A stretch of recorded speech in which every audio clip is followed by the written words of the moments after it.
একজন একটা ছবি নিচ্ছে।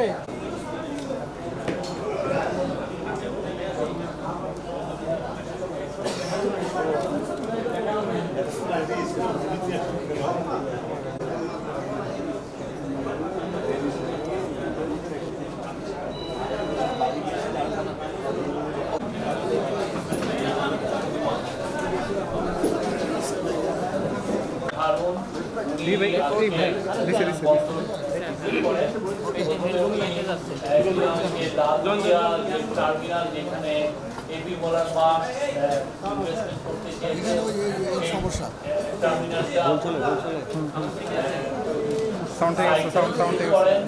তারপরে উনি একটা ফিডব্যাক জোনের জন্য যে জায়গা আমরা চিন্তা ভাবনা করছি যে জায়গাটা ভিজিট করেন এবং টার্মিনালটা টার্মিনালটা হবে সেই টার্মিনালটা উনি ভিজিট করেন এনসিপি টার্মিনাল সেইখানে উনি ভিজিট করেন চারটা জায়গায় উনি ভিজিট করেন। এরপরে এসে চিরাঙের রেনেসাঁস রুটে উনি চিরাঙের যারা চিরাঙের বড় তাদের সাথে গেট টুগেদার পরে এখন উনি আরো পরে পাঠাই দিও টেনশন লাইভে তো ওই যে লাইভে ঢুকতে পারছেন ডিস্টার্ব করে আর কি করবো।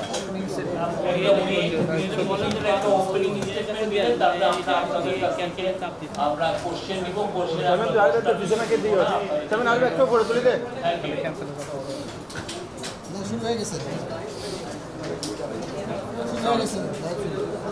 আচ্ছা সবাইকে ধন্যবাদ। আমি ঠিক আছে আর কোন নিচে ঠিক আছে। আচ্ছা বলা শুরু করি। প্রথমত হচ্ছে যে দেখেন আমরা যে কারণে এই ভিজিটটা করার একটা মূল কারণ হচ্ছে যে আমি একটু আগে ব্যবসায়ীদের সাথে এবং একাডেমিশিয়ানদের সাথে পলিটিশিয়ানদের সাথে যখন বলছি আমি কথা রিপিট করার চেষ্টা করছি, সেটা হচ্ছে যে আমাদের যে লং টার্ম অ্যাম্বিশন বাংলাদেশকে আমরা একটা ফ্যাক্টরি করতে চাই, গ্লোবাল ফ্যাক্টরি করতে চাই, গ্লোবাল ম্যানুফ্যাকচারিং করতে চাই। লং টার্ম অ্যাম্বিশনের অ্যাবসলিউট কোর হচ্ছে আসলে এখানে খেয়াল রাখতে হবে। হ্যাঁ হ্যাঁ আচ্ছা আপনারা সবাই তো সাইলেন্ট থাকেন স্পিচ চলছে তো সবাই রেডি? তাহলে আমি আবার বলবো। হ্যাঁ রেডি রেডি সো দেখেন আমাদের যে এগেন আমি আবার বলি সেটা হচ্ছে যে আমাদের যে লং টার্ম অ্যাম্বিশন যে আমরা বাংলাদেশকে একটা ম্যানুফ্যাকচারিং হাবের মতো করতে চাই, ফ্যাক্টরি বানাতে চাই এবং on the basis of the fact যে আমাদের একটা ভেরি ইয়াং পপুলেশন আছে যাদের এমপ্লয়মেন্ট জেনারেশন করতে হবে, তাদেরকে ব্যবসা করার ব্যবস্থা করে দিতে হবে, বিনিয়োগ ব্যবস্থার উন্নতি করতে হবে। এই পুরোটা করতে হলে অ্যাবসলিউটলি ক্রুশাল হচ্ছে যে আমরা আমাদের পোর্ট সিটি যেটা আমাদের কমার্শিয়াল হাব সেটাকে আমরা ঠিকভাবে ডেভেলপ করতে পারবো। সো ঢাকাকে নিয়ে অনেক কথাবার্তা হয় বাংলাদেশে, ঢাকা হচ্ছে বাংলাদেশের অফিসিয়াল ক্যাপিটাল, কিন্তু আপনার হিস্টোরিক্যালি আপনি যদি হিস্ট্রি পিছিয়ে যান তাহলে দেখবেন যে চিটাগং কিন্তু অনেক বেশি প্রমিনেন্ট ইন গ্লোবাল ল্যান্ডস্কেপ। ওই পর্তুগিজরা যখন এসেছে, তার আগে যখন ব্রিটিশরা এসেছে, সেকেন্ড ওয়ার্ল্ড ওয়ার হয়েছে, সবসময় Chittagong was very important because of the geography we have. তো এইখান থেকে আমি আজকে দুপুরেও বলেছি যে যদি বাংলাদেশের এই অ্যাম্বিশনকে সাকসেসফুল করতে হয় তাহলে চিটাগংকে সাকসেসফুল করতে হবে। চিটাগং যদি সাকসেসফুল না হয় ফ্রম বোথ দুইটা পয়েন্ট অফ ভিউ থেকে, একটা হচ্ছে যে চিটাগং আমাদের টোটাল ইন্ডাস্ট্রিয়াল প্রোডাকশনের একটা মেজরিটি অংশ, একটা বড় অংশ চিটাগং কভার করবে। সো এখনই কিন্তু অলরেডি প্রায় 30-40% চিটাগং ডিভিশনে আমাদের ইন্ডাস্ট্রিয়ালাইজেশন হয়। বাট গোয়িং ফরওয়ার্ড আমরা যে বড় বড় ইনিশিয়েটিভগুলোর কথা বলি, যে চাইনিজ স্পেশাল ইকোনমিক জোন সেটা চট্টগ্রামে, যেটা ন্যাশনাল স্পেশাল ইকোনমিক জোন বীরেশ্বরাইতে, আমরা একটা ফ্রি ট্রেড জোন নিয়ে কথা বলছি, সেটাও মোস্ট লাইকলি চিটাগং এলাকায় হবে। সো সব ম্যানুফ্যাকচারিং যে পাওয়ার হাউসগুলোর কথা বলছি আমরা বাংলাদেশের ভিতরে সবগুলোই কিন্তু চট্টগ্রাম এলাকার মধ্যে, এবং সেটা মেইন কারণ হচ্ছে চট্টগ্রামের বন্দরগুলো। তো বন্দরগুলোকে যদি আমরা সাকসেসফুল করতে না পারি তাহলে এই ফুল master plan will be complete failure. আমাদের এক্সিস্টিং ইনভেস্টররা কিন্তু আমাদেরকে সবসময় কনস্ট্যান্টলি একই ফিডব্যাক দিয়ে আসছেন। আপনারা কোরিয়ান ইপিসিডের গল্প বিনিয়োগ সম্মেলনের সময় শুনেছেন যে ওনারা বলেছিল যে ওনারা ফার্স্ট অর্ডারটা ভিয়েতনামে পাঠান, কারণ ভিয়েতনামের এই লজিস্টিক্সটা অনেক বেটার আমাদের চেয়ে। তো লজিস্টিক্স বেটার করতে হলে আমাদের এই পোর্ট ক্যাপাসিটি বাড়ানো এবং পোর্টের এফিসিয়েন্সি বাড়ানো, এই পয়েন্টটা খুব ইম্পর্টেন্ট। আমাদের যেহেতু জায়গা লিমিটেড, আমাদেরকে প্রত্যেকটা পোর্টকে 100% best quality, world's best quality port হিসেবে অপারেট করাতে পারতে হবে, তা না হলে আসলে আমরা কোনোভাবেই আমাদের এই অ্যাম্বিশনটাকে অ্যাচিভ করতে পারবো। তো এই কারণে আমার ওভারঅল যে কান্ট্রি ইনভেস্টমেন্টের যে ল্যান্ডস্কেপ, সেটা লোকাল ইনভেস্টর হোক আর ফরেন ইনভেস্টর হোক, তাদের সবার যে ইনভেস্টমেন্টের যে বিজনেস কেস, সেই বিজনেস কেসটাকে সাকসেসফুল করতে হলে আমাকে চিটাগংকে সাকসেসফুল করতে হবে, স্পেসিফিকলি চিটাগংয়ের পোর্টগুলোকে সাকসেসফুল করতে হবে। এই কারণে আমার চট্টগ্রাম ভিজিট করা বিরাট চেয়ারম্যান হিসাবে। আর দ্বিতীয় ব্যাপারটা হচ্ছে যে এই প্রত্যেকটা পোর্টের যখন ডেভেলপমেন্ট হবে তখন আমাদের এক্সপেকটেশন হচ্ছে এখানে যথেষ্ট পরিমাণে ফরেন ডিরেক্ট ইনভেস্টমেন্ট আসবে। যেগুলো গ্রিনফিল্ড পোর্ট সেগুলোতেও ফরেন ডিরেক্ট ইনভেস্টমেন্ট আসবে, যেগুলো ব্রাউনফিল্ড পোর্ট সেগুলোরও আসলে কিন্তু মেশিনারি এখন কমপ্লিটলি একটা ডিফারেন্ট স্ট্যাটাসে চলে গেছে। এখন রোবোটিক আর্ম দিয়ে অনেক কিছু করেন। আমার সুযোগ হয়েছিল লাস্ট 2 মাসে বিভিন্ন দেশের পোর্ট ঘোরার, সেখানে টেকনোলজি অনেক সামনে চলে গেছে। সেই টেকনোলজি ট্রান্সফারটা আমাদেরকে করাতে হবে, নলেজ ট্রান্সফারটা করাতে হবে। ইভেন্চুয়ালি গোলটা কি হওয়া উচিত যে আমাদের পোর্টে যারা ওয়ার্কার, আমাদের পোর্টে যে লেবারটা আছে, কেন আমরা এটা ভাবতে পারছি না যে আমাদের পোর্টে যে লেবারদেরকে কোনো একটা বিদেশি কোম্পানি ট্রেন করবে, তারা এই লেবারদেরকে নিয়ে গিয়ে রটারডামে অপারেট করাবে না, ইয়োকোহামাতে অপারেট করাবে না, দুবাইতে তাদেরকে নিয়ে যাবে।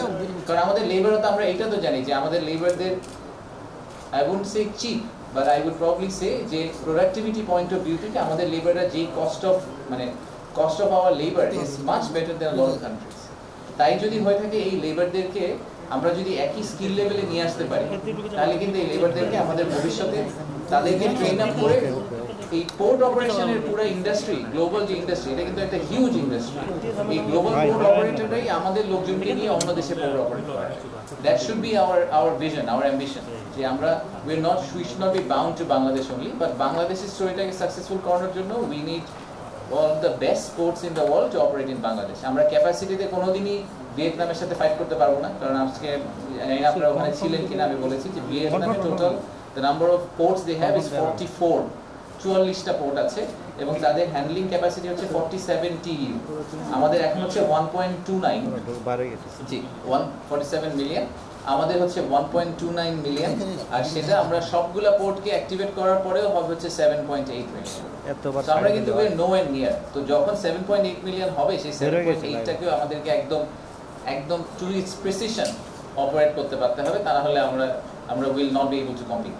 সো এই কারণে আসা। সো আমি খুবই অনেক ধন্যবাদ জামান ভাইকে এবং ফরিদা আপাকে, ওনারা আমাদেরকে আজকে অনেক সাপোর্ট দিয়েছেন, ঘুরে দেখিয়েছেন, ঢাকার যে টিমটা এসেছিল। তো আমরা কোয়েশ্চেন আনসার নিব। তো আমি অ্যাজ আই সেড, আপনাদের বিষয়ে মাথায় রাখতে হবে যে let's not look at one asset. আমরা একটা ছোট্ট লোকেশনের কথা চিন্তা না করে আমরা চিন্তা করি যে একটা পোর্টকে যখন আমি অ্যাক্টিভেট করব, সেই পোর্টটার আসলে ন্যাশনাল লেভেলে কি ইম্প্যাক্ট হবে, সেই ন্যাশনাল ইম্প্যাক্টের কথা চিন্তা করে আমাদের এই ডিসিশনগুলো নিতে হবে। Of course we need to make sure যে our jobs are protected. Of course we need to make sure যে our worker rights are fully protected. এটাকে এনশিওর করে যদি আমরা বেটার কোয়ালিটি পোর্ট অপারেট করতে পারি, that would be a big win for us. ঠিক আছে, okay. So let's take questions.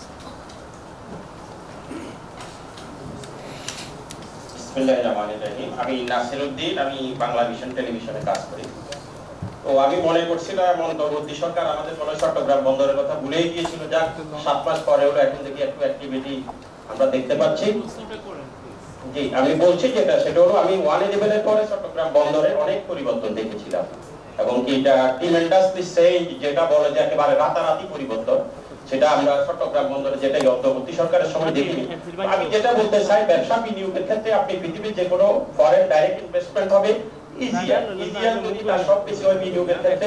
Easier মধ্যে প্রশাসনিক কাঠামো এবং আমাদের যে ব্যবস্থাপনা, এটা কতটুকু এবং এটা খরচ কত কম পড়ে, এটাই প্রাকৃতিক। আমার বাস্তব যে প্রশ্নটা সেটা হলো, আপনারা বন্দর ঘুরে দেখেছেন, বন্দর এবং কাস্টম দুইটা ভাই, বড় ভাই ছোট ভাইয়ের মতো দুইটা ইন্টার রিলেটেড। আন্ডার এজ বয়সে নিজস্ব অ্যাভেলেবেল, কিন্তু আপনারা দেখেন পাকিস্তানি পোশাক একটা 500 টাকা। আমার কোশ্চেন হলো, আপনারা ঘুরে দেখেছেন বন্দরে নানা অনিয়ম, যেটা আমি বলি বৈধ সাদাবাজি। আগে গাড়ির নামে পরিবহনের অতিরিক্ত সাদাবাজি, একটা ট্রাক টার্মিনাল ছিল, ওটা বন্ধ হয়ে গেছে, এটা ব্রিগেডিয়ার জেনারেল হাসান নাসির বন্ধ করেছেন। এবং শিপিং এজেন্ট, সিএনএফ এজেন্ট, আমি বলছি শিপিং এজেন্ট, সিএনএফ এজেন্ট, তারপরে আপনার এই যেটা ইয়ে করে, এটা কি ফ্রেট ফরওয়ার্ডার, এরা বৈধভাবে কন্টেইনার প্রতি 500, 100, 200 এইভাবে সাদাবাজি করে। এটা ডকুমেন্টার। এটা আপনারা বন্ধ করে কষ্ট কমে আসবে। আর যে বিষয়টা হলো, কাস্টমসে একজন কমিশনার যখনই বার হয় ওটার বিরুদ্ধে আন্দোলন করে সিএনএ, তাকে সরাই দেওয়া হয়। এবং আপনি কাস্টমসে যদি আন্ডার ইনভেস্ট করতে পারেন, হ্যাসালটা কম। আমাদের সার্ভিস একটা প্রতিনিধির সাথে বসে বন্দরের একটা পরিচালনা কমিটি ছিল, উপদেষ্টা পরিষদ ছিল, এটা বন্ধ করা হয়েছে। কেন? কোনো জবাব দিতে কি থাকবে না? আমার বিষয় হলো প্র্যাকটিক্যালি। ধন্যবাদ। আচ্ছা, আমি একটু উত্তরটা দিয়ে নিই। আচ্ছা, আমি সারোয়ার সুমন, আমি সমকালে আছি। আমার কোশ্চেনটার উত্তর দিয়ে নিন, এটা পরে হয় না, পরে ডাইলুটেড হয়ে যায়। আচ্ছা, ধন্যবাদ। দেখেন, আপনার যে অভিযোগগুলো বা যেগুলো আপনি পয়েন্ট রেজ করছেন, কনসার্ন রেজ করছেন, এগুলা খুবই ভ্যালিড কনসার্ন এবং এই সংস্কারের প্রসেসের ভিতর দিয়ে আমরা যাচ্ছি। যে চ্যালেঞ্জটা আমি পার্সোনালি মনে করি খুবই সত্যি কথা, সেটা হচ্ছে যে আমরা এই ঘরে বসা 3-4টা মানুষ যদি মনে করি আমরা দেশ ঠিক করে ফেলবো, এটা কোনোদিন হয় না। হ্যাঁ, এবং সেটা আপনি আমরা কাস্টমসের কথা বলি, অনেকের কথা বলি, আপনি লিডারশিপ লেভেলে গিয়ে দেখবেন যে তাদের ইন্টেনশন নিয়ে কোনো অভাব নেই, কিন্তু আপনি গ্রাউন্ড লেভেলে দেখবেন যে এরকম কিছু হচ্ছে না। তাই তো আমরা বলি যে প্রধান উপদেষ্টা তো অনেক কথা বলছেন যে উনি চান যে করাপশন কমপ্লিটলি বন্ধ হয়ে যায়, কিন্তু ওনার একার পক্ষে কিন্তু বা আমার একার পক্ষে করাপশন বন্ধ করা সম্ভব না। Entire society needs to change and operate. তো আমাদেরকে ছোট ছোট কিছু নাচ করে এটাকে ঠিক করতে হবে। তো আমি যেটা মনে করি যে আমার ধারণা যে যখন আমরা আমি আপনাকে সলিউশন বলছি না, বাট আমি বলছি যে যেই কারণে আমি আজকে প্রজেক্টটা নিয়ে ইন্টারেস্টেড এবং যে কারণে আমি ভিজিট করতে এসেছি, সেটা হচ্ছে যে আমার ধারণা হচ্ছে যে যখন একটা ওয়ার্ল্ডের one of the best operators, port operator যখন বাংলাদেশে এসে অপারেট করা শুরু করবে, তখন তার নিজের রেপুটেশনের জন্য সে এগুলো বন্ধ করার চেষ্টা করা শুরু করবে। ঠিক আছে? সো ইকোসিস্টেমটা আস্তে আস্তে আস্তে আস্তে ইমপ্রুভ করবে। এটা ওভারনাইট ঠিক হবে না। আমাদের দেশকে অনেক বড় বড় দেশে করাপশন এখনো খুবই prevalent. I don't think we are getting away with that.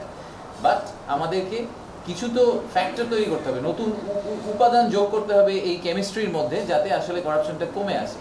তো আমার হিসাবে একটা ওয়েল রান মেশিন, যে ধরেন আমি যেটা বললাম যে পৃথিবীর 70টা দেশে যে পোর্ট অপারেট করে এসেছে, সে যখন বাংলাদেশে এসে অপারেট করার চেষ্টা করবে এবং দেখবে যে বিভিন্ন জায়গায় এরকম লিকেজ হচ্ছে, তখন সে হয়তো আইডেন্টিফাই করে ফিক্স করে। সেও সব পারবে তা জানি না, কিন্তু আস্তে আস্তে আমরা ঠিক ডিরেকশনে যাব। বলেন। ধন্যবাদ আপনাকে। বিষয়ে একটি হচ্ছে যে আমরা পতেঙ্গা কন্টেইনার টার্মিনালে ইতিমধ্যে বিদেশি বিনিয়োগ করেছি। পতেঙ্গা কন্টেইনার টার্মিনালের বিদেশি বিনিয়োগটা বিগত সরকার থেকে হয়েছে। সেখানে আপনারা কোনো ভুল বা কোনো ত্রুটি পেয়েছেন কিনা পতেঙ্গা কন্টেইনার টার্মিনালের চুক্তিতে? এটা আমার প্রথম কোশ্চেন। আর দ্বিতীয় কোশ্চেন যেটা হচ্ছে সেটি হচ্ছে ডিপি ওয়ার্ল্ডের সঙ্গে প্রক্রিয়াটাও কিন্তু বিগত সরকারের থেকে এটার প্রক্রিয়াটা শুরু হয়েছে। সেই যেই প্রক্রিয়াটা তারা যেখানে শেষ করেছে সেখানে আপনারা কোনো পরিবর্তন আনছেন কিনা, বা আপনাদের যে চুক্তির যে চিন্তাটা আমরা করছি সেখানে যৌক্তিক কোনো পরিবর্তন আপনাদের আসছে কিনা, এই দুটি বিষয় আমি জানতে চাচ্ছি। ধন্যবাদ। আচ্ছা রেক্স, আপনি প্রথমে বলেছেন পিসিটিতে কোনো ধরনের অ্যানোমালি আমরা খুঁজে পেয়েছি কিনা। পিসিটির ইনফরমেশন যেটা আমরা পাচ্ছি 54,000 আমাদের এখন পর্যন্ত এটা কন্টেইনার হ্যান্ডলিং গত 10.5 মাসে। হ্যাঁ, তো সেটা হচ্ছে আমাদের যে প্রত্যাশা সেই প্রত্যাশার মাত্র 12%। হ্যাঁ, সেটা কিন্তু বিদেশি বিনিয়োগ। তো সেই জায়গাটা আমরা আমাদের ফলটা কোথায় ছিল, বা আমাদের এই চুক্তিতে কোনো ভুল ছিল কিনা সেটা নিয়ে আপনারা কোনো অ্যানালাইসিস করুন। আমি একটু বলি, পিসিটির এই মানে এক্সপেকটেশনের চেয়ে কম পারফরমেন্সের জন্য কিন্তু একটা বড় দায়িত্ব আমাদের নিজেদের। আমি জানি না আপনি এই কাহিনীটা জানেন কিনা, যে পিসিটির যে স্ক্যানার মেশিন থেকে শুরু করে বিভিন্ন কিছু যেটা আমাদের প্রোভাইড করার কথা, বাংলাদেশ সরকারের প্রোভাইড করার কথা, এটা আমরা ঠিকভাবে করতে পারিনি। তো ওনারা অনেক ধরনের প্রোডাক্ট আসলে পিসিটিতে ডকি করতে পারেন না, কারণ আমরা ওনাদেরকে যেগুলো প্রমিস করেছিলাম দিব সেগুলো দেওয়া হয়নি। সো এটা ইটস নট অনলি পিসিটিস রেসপন্সিবিলিটি যে 12%-এ ওনারা অপারেট করছেন। আর আমাদের পয়েন্ট অফ ভিউ থেকে তারপরেও আপনি যদি প্রোডাক্টিভিটি নাম্বারগুলো দেখেন যে পার টিইউ আমরা কত টাকা ইনকাম করছি সরকার হিসাবে, সেটা PCT performance is actually very high. তো আগের সরকারের আমলের ওই কন্ট্রাক্টে ভুল ছিল কিনা সেটা নিয়ে যদি আমরা এখন, যেহেতু পিসিটি টেকনিক্যালি ওরকম আমরা যেরকম আমাদের পাওয়ারের কেসে বেশ কিছু কেস আছে যেগুলো খুবই আইডেন্টিফাইড ইস্যু, যেগুলো নিয়ে ফজল কবির স্যার কাজ করছে, সেগুলো খুবই স্পেসিফিক ইস্যু যেখানে there is very clear evidence যে কোনো ধরনের মিসহ্যান্ডলিং করা হয়েছে। এই ক্ষেত্রে কোনো ক্লিয়ার এভিডেন্স আমাদের কাছে নাই। এটাকে তদন্ত করে এটার পিছে যদি আমরা এখন সময় নষ্ট করার চেষ্টা করি, তাহলে যেটা হবে যে আমরা সামনের দিকে যেগুলো করা যাচ্ছি সেগুলো আর করতে পারবো না। এই জন্য আমাদের জেনারেল প্রেফারেন্স কিন্তু হচ্ছে সামনের দিকে এগিয়ে যাওয়ার চেষ্টা করা, আনলেস মনে হচ্ছে যে পিছের একটা কিছু এত বড় ভুল হয়ে গেছে যে এটাকে ঠিক করতে হবে। সো এই কারণে আমার এই মুহূর্তে আমার আনসার হচ্ছে যে there is no plan to approve that contract. আর সামনে যেই কন্ট্রাক্টগুলো হবে সেই কন্ট্রাক্টগুলোর ক্ষেত্রে আমরা আমাদের ফিল্টারগুলো খুব ক্লিয়ার, সেটা হচ্ছে যে ন্যাশনাল ইন্টারেস্টকে সার্ভ করা। আমাদের আমরা অবভিয়াসলি আমাদের গ্লোবাল যে বড় বড় কনসালটেন্ট আছেন এডিবি, আইএফসি, যাদের সাথে আমরা খুব রেগুলারলি কাজ করি, তাদেরকে সাথে নিয়েই আমরা কাজগুলো করবো, সো দ্যাট আমাদের গ্লোবাল এক্সপার্টিসটা আমাদের সাথে থাকে। আপনারা এইটা তো হয়তো সবাই ইন প্রিন্সিপাল এগ্রি করবেন যে এখনকার লিডারশিপ টিমে জেনারেলি ন্যাশনাল ইন্টারেস্টের বাইরে কোনো কথাবার্তা হয় না। তো আমরা কাউন্টার পার্টি, সেটা ডিপি ওয়ার্ল্ড হোক, পিএসএ হোক বা রেড সি গেটওয়ে হোক, যেই হোক, আমরা আমাদের পজিশনটাকে খুব ক্লিয়ার করে দিয়েছি ওনাদের কাছে যে আমাদের যে এক্সিস্টিং ওয়ার্কার আছে তাদের রাইটটাকে অ্যাবসলিউটলি এনশিওর করতে হবে।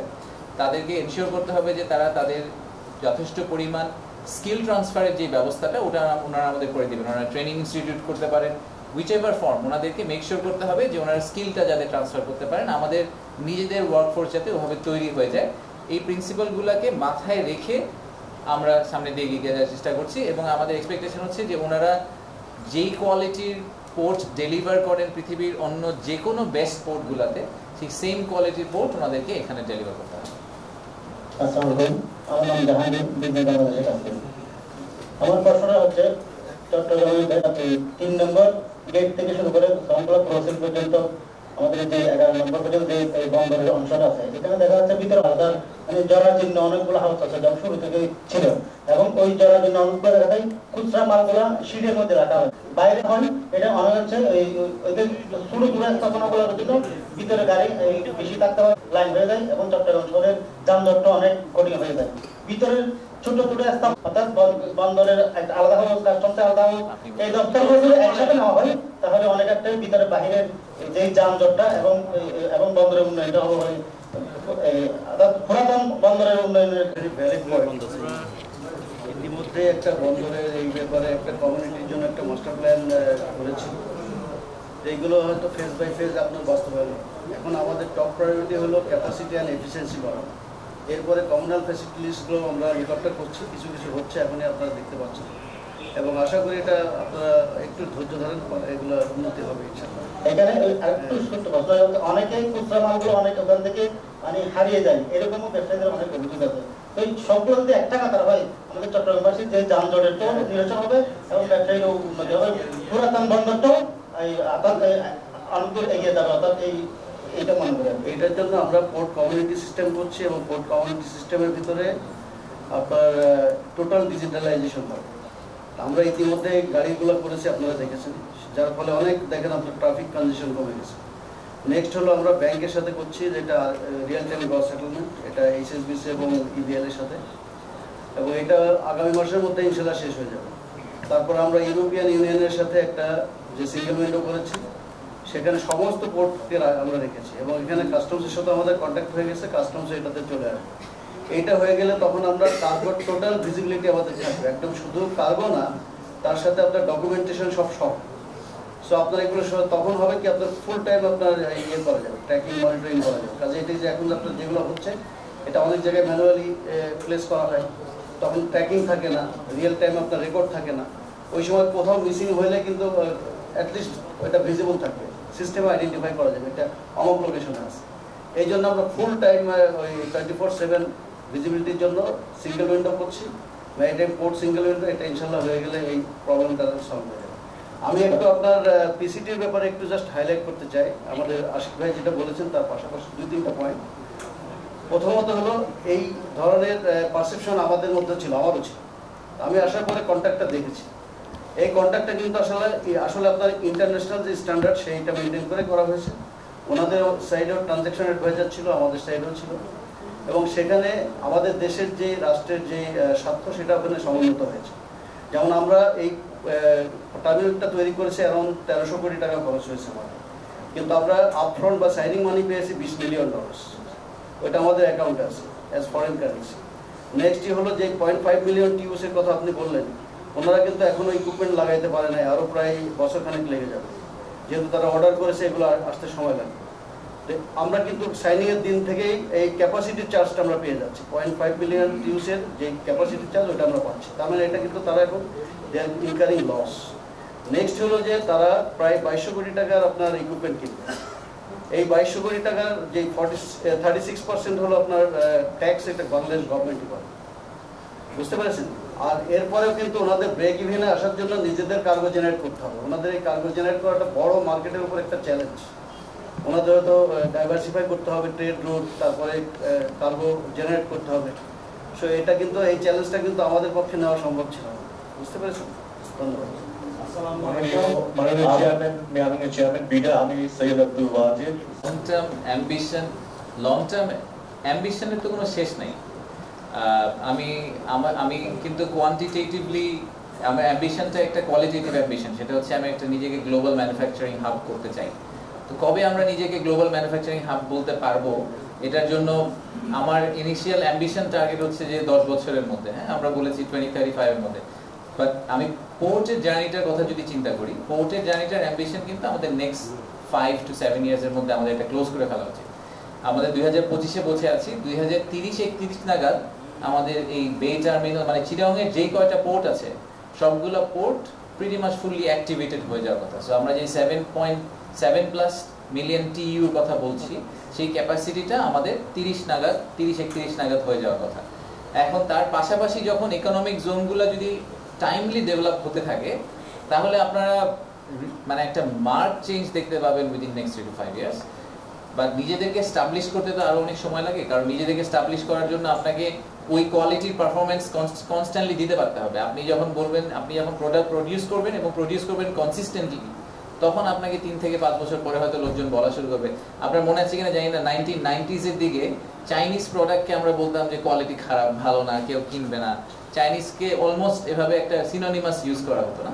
এখন কিন্তু জিনিসটা কমপ্লিটলি উল্টে গেছে, বাট এই উল্টা তো ওভারনাইট হয় না, এটা আস্তে আস্তে হয়েছে। So we have to go through the same journey at some point. আসসালামু আলাইকুম, আমার নাম রাশেদ চৌধুরী, আমি দৈনিক বণিক বার্তা পত্রিকায় কাজ করি। আচ্ছা, সো বাংলাদেশের প্রতিবন্ধকতা বড়গুলো আমি পোর্টটা আমরা সরিয়ে রাখি। পোর্টটা সরিয়ে রাখলে আপনি একদম ফাংশনালি যদি চিন্তা করেন ফ্যাক্টরস অফ প্রোডাকশন থেকে, প্রথম ফ্যাক্টরস অফ প্রোডাকশন আমাদের জন্য যেটা আমরা সবসময় সেল করা সেটা চেষ্টা করি, সেটা হচ্ছে লেবার। সেটা তো রিজলভ, আমাদের লেবার ইজ অন প্লেন্টি। দ্বিতীয় যেটা, সেটা হচ্ছে ল্যান্ড। আচ্ছা, এখন ল্যান্ডের ক্ষেত্রেও কিন্তু আমরা ইকোনমিক জোন ইপিজেড যদি ঠিকভাবে এখন যেহেতু আমরা জমি দেওয়া শুরু করেছি, কারণ বাংলাদেশের জমি খুব ফ্র্যাগমেন্টেড ছিল, জমি পাওয়া যাচ্ছিল না, সেটা আমরা মোটামুটি একটা স্ট্রাকচারে নিয়ে আসছি। এর পরেরটা হচ্ছে ইউটিলিটি সার্ভিসেস অ্যান্ড ইনফ্রাস্ট্রাকচার। এই জায়গাটায় কিন্তু আমরা এখনো ফেল।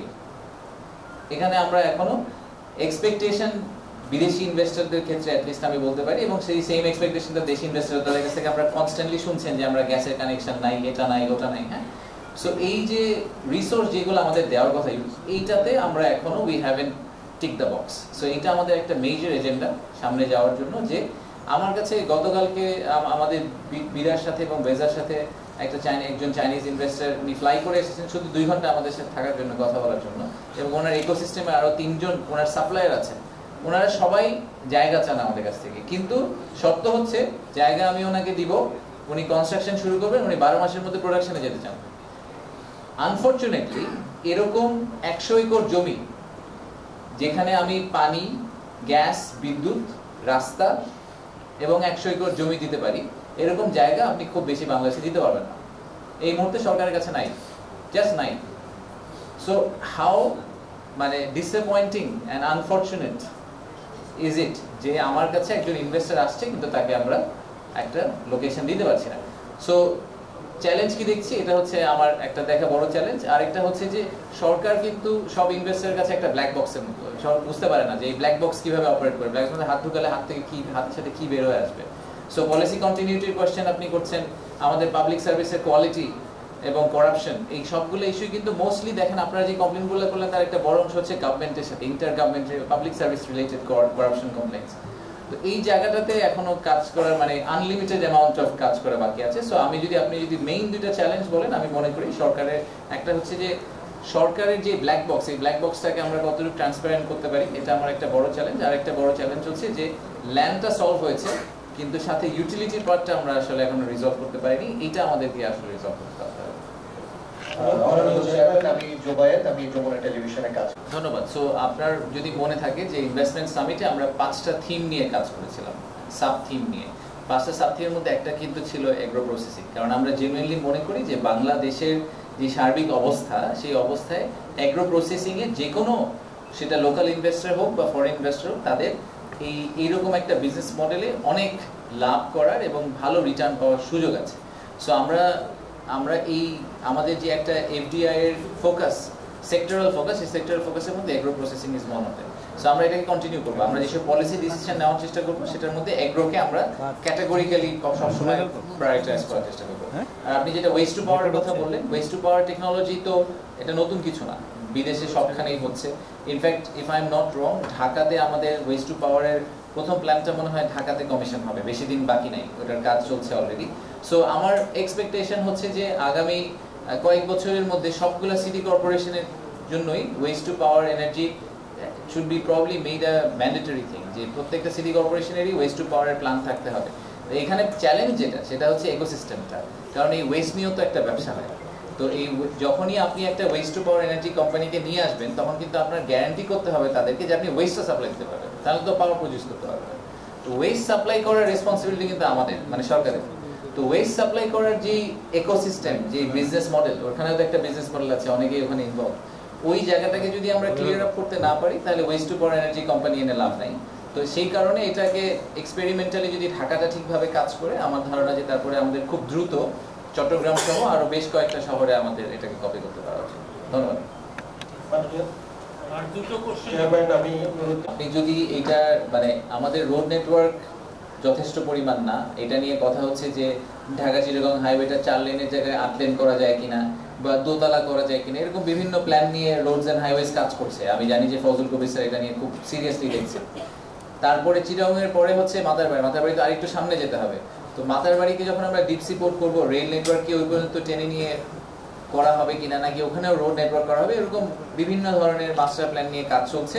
এটা একটা কংক্রিট পজিশনে আমাদের খুব দ্রুত চলে যেতে হবে, এটা আমি আপনার সাথে এগ্রি করি। আমরা এখন একটা কংক্রিট পজিশন নেই।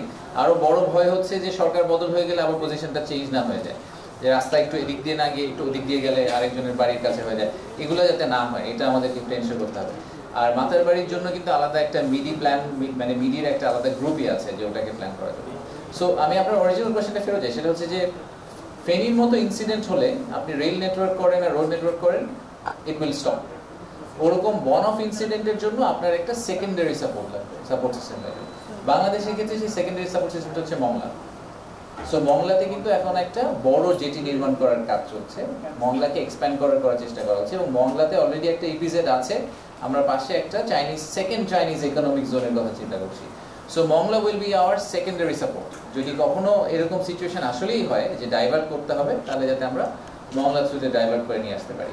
বাট আমাদের এটা মাথায় রাখতে হবে যে আপনি যদি ইকোনমিক জোনের কনসেন্ট্রেশন পয়েন্ট অফ ভিউ চিন্তা করেন, তাহলে কিন্তু চট্টগ্রাম বিভাগ will continue to have the highest density of production. তো তাই যদি হয়ে থাকে আপনার ফেনীতে একটা বন্যা হলেও you will still cover huge chunk of population out of Chittagong. So Chittagong completely বন্ধ করে দিতে হবে এমন কোনো কথা নেই। I hope I answered your question. আপনার সেকেন্ড কোয়েশ্চেনটা আমি ভুলে গেছি।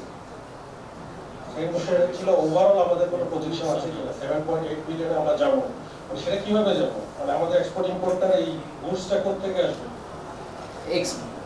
7.8 মিলিয়ন এ আমরা যাব কিনা এটা নিয়ে আমি একেবারেই চিন্তিত না। কারণ হচ্ছে যে 2015 সালে আমাদের টোটাল এক্সপোর্ট আমাদের কারেন্ট এক্সপোর্টের অর্ধেক ছিল,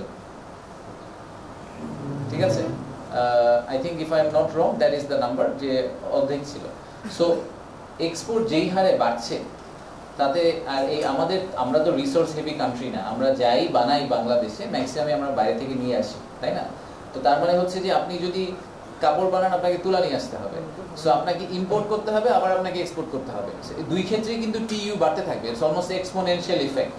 তো আপনি ইম্পোর্ট করার সময় আপনি একটা কন্টেনার আনবেন, বের করার সময় আবার একটা কন্টেনারে বের করবেন। সো আমি যেটা নিয়ে বেশি চিন্তিত সেটা হচ্ছে যে আমাদের ডিমান্ড পিক করে যাবে, কিন্তু আমাদের ক্যাপাসিটি ওই সেম রেটে পিক করবে না। কারণ আমাদের তো আপনারা সবসময় দেখে আসছেন যে আমরা যে এডিপি দিই, আমরা যে 5 বছর মেয়াদী ইনফ্রাস্ট্রাকচার প্ল্যানগুলো করি, হিস্টোরিক্যালি বাংলাদেশ যা করে আসছে, আমরা যে প্রজেক্ট প্ল্যান করি তার 50%ও আমরা ওই বছর কমপ্লিট করতে পারি না। তা আমাদের প্রজেক্ট কমপ্লিশন কোয়ালিটি কিন্তু is not the most efficient, সময় লেগে যায় অনেক। সময় লেগে গেলে তার মানে কি হবে যে আমাদের ডিমান্ড বাড়ছে কিন্তু আমি পোর্ট রেডি করতে পারিনি, তখন একটা বটলনেক তৈরি হবে। That is my biggest fear. So ওইটা যদি না হয়, আগে পোর্ট ক্যাপাসিটি তৈরি হয়ে যায়, that's a very good sign. Ashik ভাই, আমি এটা ধরে আপনার একটু বলতে হচ্ছে, আপনি তো এবার বাজেট ফর্মুলেশনের সাথে এবার নিশ্চয়ই আপনার একটা বিগ ফেয়ার থাকবে। এই যে আপনার ইউটোপিয়ান প্ল্যান করা হয়, আনরিয়ালিস্টিক প্ল্যান, আপনি বলছেন যে বাজেটের ব্যাপারে আপনারা এবার তো সালেউদ্দিন স্যার, আমার ওনার ব্যাপারে অনেক রেসপেক্ট, এবং আমার মনে হয় যে উনি খুবই একটা প্র্যাকটিক্যাল বাজেট করার চেষ্টা করবেন। ইন্টারিম গভর্নমেন্টের পক্ষে, ইন্টারিম গভর্নমেন্টের জন্য আসলে একটা বড় বাজেট করা এমনি সেন্স মেক করে না। সো আপনারা এবার রিলেটিভলি অনেক বেশি প্র্যাগম্যাটিক একটা বাজেট দেখতে পাবেন। আমরা এটাও চেষ্টা করছি যে বাজেট সাপোর্টের ক্ষেত্রে যতটুকু সম্ভব বৈদেশিক সাহায্য যাতে কমিয়ে নিয়ে আসা যায়। কারণ আপনি ইনফ্রাস্ট্রাকচার ইনভেস্টমেন্টের জন্য আপনি বাইরে থেকে লোন নেন, that is fine, that's okay. But নিজে চলার জন্য যদি আমি এখন বাইরে থেকে লোন নিয়ে নিজে চলি, that's not a good idea, right? মানে আমাদের যতটুকু ট্যাক্স ইনকাম হয়, আমাদের যেটা রেভিনিউ, সেটার আমাদের এক্সপেন্ডিচারের তো একটা ম্যাচ থাকতে হবে। যদি আমরা কনস্ট্যান্টলি ধার করে স্পেন্ড করতে থাকি, তাহলে তো this is not the right way to go. So আমরা চেষ্টা করবো যে একটা অলমোস্ট একটা মডেল বাজেট করার জন্য এবার, যাতে ভবিষ্যতে সরকাররা, পলিটিক্যাল গভর্নমেন্টরা যাতে ওই বাজেটটাকে একটা বেঞ্চমার্ক হিসেবে নেন। আর আপনার সেকেন্ডারি পয়েন্টটা আমি একটু ফিরে যাবো আমার অরিজিনাল পয়েন্টে, সেটা হচ্ছে যে আমাদের চেষ্টার কোনো অভাব থাকবে না, but the entire community needs to come together.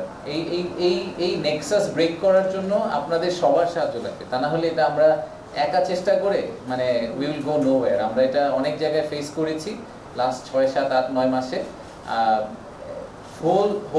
whole of the country, মানে not even whole of the government, the whole of the social community যদি একসাথে না এসে ব্রেক করার চেষ্টা করে, তাহলে ব্রেক করা খুব ডিফিকাল্ট। আপনাদের জন্য, আপনারা ম্যাক্সিমাম চিটাগংয়ের মানুষ, সো আপনাদের জন্য চট্টগ্রাম, আমি sure it's very close to your heart.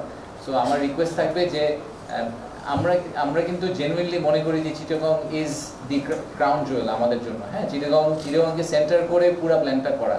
So আপনাদের কাছে আমাদের রিকোয়েস্ট হচ্ছে যে আপনারা আমাদেরকে ওই সাপোর্টটা দিবেন, যে ন্যাশনাল ইন্টারেস্ট ফার্স্ট, এখানে individual interest, anything else is irrelevant, বাকি সব কিছু সেকেন্ডারি। সো ন্যাশনাল ইন্টারেস্টকে ফোকাস করে আপনারা যদি সাপোর্টটা করেন, we will try our best to help. প্রায় 3-4 কোটি টাকা আমরা দিতে পারছি না স্যার, তবে মাননীয় প্রধান উপদেষ্টা চলে যাওয়ার পরে আমরা একটা প্যানেল করবো, এবং ইতিমধ্যে আমরা একটা দুটা প্রজেক্ট নিয়ে শুনানি শুরু করেছি। আমরা চেষ্টা করছি পজিটিভলি, যেহেতু হাইকোর্টের ডিভিশন এখানে জড়িত আছে, মামলার ব্যাপার আছে, মামলা চলমান থাকা অবস্থায় কিন্তু সরকার কোনো পেমেন্টে যেতে পারে না। আমরা চেষ্টা করছি মামলাগুলি যাতে ব্যাকেট করা যায়, সে চেষ্টাও আমাদের রয়েছে। পাশাপাশি যেসব আপত্তি রয়েছে মামলার পাশাপাশি সেই আপত্তিগুলি আমরা কমিয়ে আনার চেষ্টা করছি। তবে আমাদের মানে অল্প সময়ের ভিতরে আমরা টার্মিনাল পেমেন্ট নিয়ে একটা গঠনমূলক সিদ্ধান্তে যাব ইনশাআল্লাহ। Thank you. Thank you. Thank you.